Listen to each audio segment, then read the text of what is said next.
வணக்கம் மக்களே, வணக்கம். சற்று முன் கிடைத்திருக்கக்கூடிய ஒரு முக்கியமான தகவல் ஒன்றை தான் பார்க்க போகிறோம் மக்களே. சற்று முன் திமுகவிற்கு தலைவராகவும் தமிழகத்திற்கு முதல்வராகவும் வலம் வந்து கொண்டிருக்கக்கூடிய முதல்வர் ஸ்டாலின் வீட்டில் சற்று முன்பு மூட்டை மூட்டையாக பணம் சிக்கியிருக்கிறது. எவ்வளவு கோடி பணங்கள் சிக்கியிருக்கிறது, இதை முழுக்க முழுக்க அமலாக்கத்துறையே கைப்பற்றியிருக்கிறார்கள். இந்த அமலாக்கத்துறைக்கு யார் தகவல் கொடுத்தது, உளவுத்துறைக்கு யார் தகவல் கொடுத்தது, இதற்கான முழு காரணம் யார், இந்த பல கோடி ரூபாய் கருப்பு பணங்களும் யாருக்கு சொந்தமானது, முதல்வர் ஸ்டாலின் வீட்டில் என்ன காரணத்திற்காக வைக்கப்பட்டிருந்தது அப்படின்றத பற்றி எல்லா தகவலையும் இந்த ஒரு காணொலியில் நம்ம தெளிவாகவும் துல்லியமாகவும் பார்க்க போகிறோம் மக்களே. அது மட்டும் அல்லாமல் விக்கிரவாண்டி இடைத்தேர்தல் வரப்போகுது இல்லையா? ஸோ இதில் பார்த்திங்கன்னா வெற்றி கணிப்பு யாருக்கு இருக்க போகிறது, அதை பற்றியும் தெளிவாக பார்ப்போம் இந்த ஒரு வீடியோவில். அதற்கு முன்பு நமது அரசியல் நியூஸ் சேனலுக்கு நீங்கள் புதிய பார்வையாளராக இருந்தீங்க அப்படின்னா மறக்காமல் நமது அரசியல் நியூஸ் சேனலை சப்ஸ்கிரைப் பண்ணி வச்சுக்கோங்க. அப்போ தான் நம்ம போடக்கூடிய எல்லா வீடியோவும் உங்களுக்கு நோட்டிஃபிகேஷனாகவே வந்துடும். அதை பார்த்து தெரிஞ்சுக்கலாம் இன்றைக்கான அரசியல் நியூஸ் என்ன, இன்றைக்கான அரசியல் அப்டேட் என்னன்றதை தெளிவாக துல்லியமாக நமது நியூஸ் சேனலில் நீங்கள் ஈஸியாக தெளிவாக துல்லியமாக தெரிஞ்சுக்கலாம் மக்களே. அது மட்டும் இல்லாமல் மறக்காமல் லைக் பண்ணுங்கள், ஒவ்வொரு வீடியோக்கும் லைக் பண்ணுங்கள், மறக்காமல் ஷேர் பண்ணுங்கள். வாங்க வீடியோக்குள்ளே போகலாம்.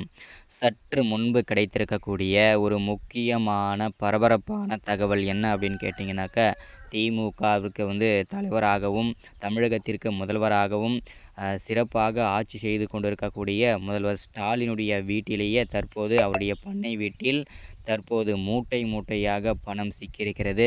அமலாக்கத்துறை பல கோடி ரூபாய், அதாவது எவ்வளவு கோடி பணங்கள் சிக்கியிருக்கிறது என்று இன்னும் மதிப்பிடவில்லை. மதிப்பிட்ட பிறகு அமலாக்கத்துறை தகவல் தெரிவிப்போம் என்று சொல்லியிருக்கிறார்கள் மக்களே.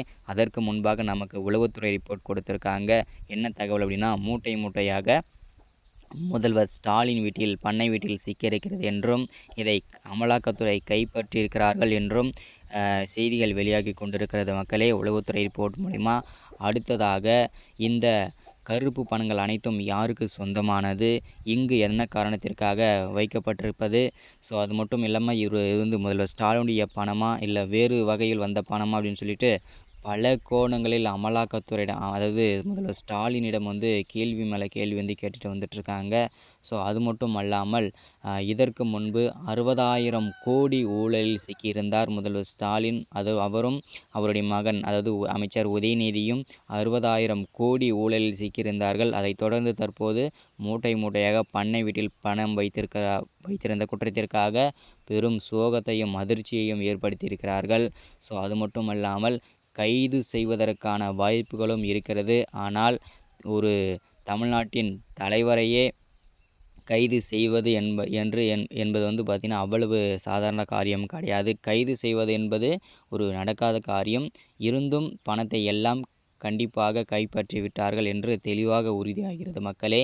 ஸோ இதுதான் இந்த வீடியோவில் நம்ம அப்டேட்டாக கொடுக்கறது. அது மட்டும் அல்லாமல் கூடிய விரைவில் விக்கிரவாண்டி இடைத்தேர்தல் வரப்போகுது இல்லையா? ஸோ இந்த இடைத்தேர்தலில் பெரும் வாக்கு வித்தியாசத்தில் எந்த கட்சிகள் ஜெயிக்கும் என்று எதிர்பார்க்கப்படுகிறது. அதையும் நம்ம பொறுத்திருந்து தான் பார்க்க வேண்டும். வெற்றி கணிப்பு பார்த்திங்கன்னா திமுக பக்கம்தான் இருக்குது அப்படின்னு சொல்லிட்டு உளவுத்துறை ரிப்போர்ட் கொடுத்துருக்காங்க. அதை நம்ம பொறுத்திருந்து பார்க்கலாம் மக்களே. ஸோ இதுதான் அப்டேட். இந்த மாதிரி அரசியல் பற்றின அப்டேட் உடனுக்குடனே தெளிவாக துல்லியமாக உடனுக்குடனே வேணும்னு நினச்சிங்கன்னா நமது அரசியல் நியூஸ் சேனலை சப்ஸ்கிரைப் பண்ணி வச்சுக்கோங்க. அப்போ தான் நம்ம போடக்கூடிய எல்லா வீடியோவும் உங்களுக்கு உடனுக்குடனே நோட்டிஃபிகேஷன் வந்துடும் மக்களே. ஸோ அது மட்டும் அல்லாமல் திமுகவில் இருக்கக்கூடிய முக்கியமான அமைச்சர்களும் மூத்த குடி அமைச்சர்களும் நிறைய அமைச்சர்கள், அதாவது முதல்ல செந்தில் பாலாஜி அவர்கட்டும், அதுக்கப்புறம் அமைச்சர் பொன்முடி, துரைமுருகன் அமைச்சர், இவங்க எல்லாருமே பார்த்திங்கன்னா பல சர்ச்சைகளில் மீண்டும் மீண்டும் மீண்டும் சிக்கி கொண்டு இருக்கிறார்கள் மக்களே. அமைச்சர் துரைமுருகன் மணல் கொள்ளை வழக்கில் சிக்கியிருந்தார். அமைச்சர் பொன்முடி பல கோடி ரூபாய் தவறான முறையில் பண பரிவர்த்தனை செய்த குற்றத்திற்காக வழக்கு பதிவு செய்யப்பட்டிருக்கிறார்.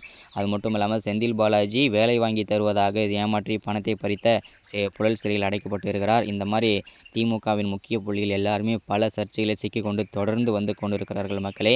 ஸோ என்னென்ன நடக்குதுன்றதை பொறுத்திருந்து தான் பார்க்க வேண்டும். இந்த மாதிரி அரசியல் பற்றின அப்டேட் தொடர்ச்சியாக வேணும்னா மறக்காமல் சப்ஸ்கிரைப் பண்ணி வச்சுக்கோங்க. இந்த மாதிரி அரசியல் பற்றின அப்டேட் தொடர்ச்சியாக வரும். Thank you, welcome, thank you.